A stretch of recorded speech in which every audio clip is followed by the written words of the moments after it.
Good morning. અત્યારે અરવલ્લી જિલ્લામાં હું આવેલો છું। લગ્નની સિઝન ચાલી રહી છે, ચારે બાજુ ડીજે ધૂમ મચાઈ રહી છે અને લગ્નની અંદર પુષ્કળ ખર્ચો થઈ રહ્યો છે। જ્યાં જુઓ ત્યાં ડીજેવાળા, જાનમાં ગાડીઓ અને ગાડીઓ દેખાઈ રહી છે।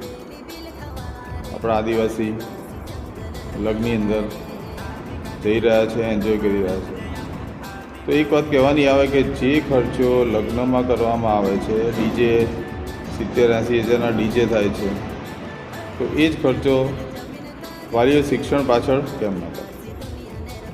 આનો સમય શિક્ષણનો છે, સ્કિલનો છે। જો શિક્ષણમાં તમે ખર્ચો કરશો, શિક્ષણમાં ઇન્વેસ્ટ કરશો, તો કાલ ઉઠીને ઉચ્ચ અભ્યાસક્રમ કર્યા પછી, સ્પર્ધાત્મક પરીક્ષા પાસ કર્યા પછી વિદ્યાર્થીને સારી નોકરી મળી જશે।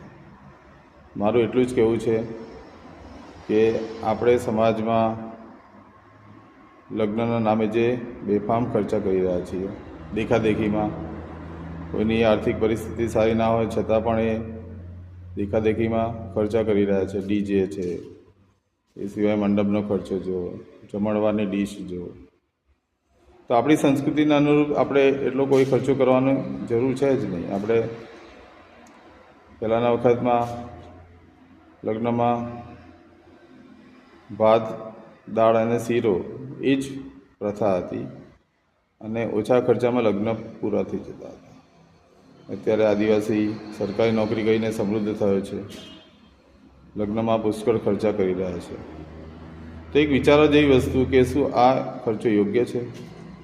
એની સામે તમે જો ખર્ચોમાં કાપ મૂકી અને કોઈ ગરીબ તેજસ્વી વિદ્યાર્થીને મદદ ના કરી શકો, લાઇબ્રેરીમાં દાન ના આપી શકો, કે કોઈ જરૂરતમંદ વિદ્યાર્થીને દત્તક લઈને ભણાવી ન શકો, કે ઇવન તમારા પોતાના સંતાનો પાછળ શિક્ષણ માટે ખર્ચો ન કરી શકો, જો તમને મારો વિડીયો યોગ્ય લાગ્યો હોય તો કમેન્ટ જરૂર કરજો।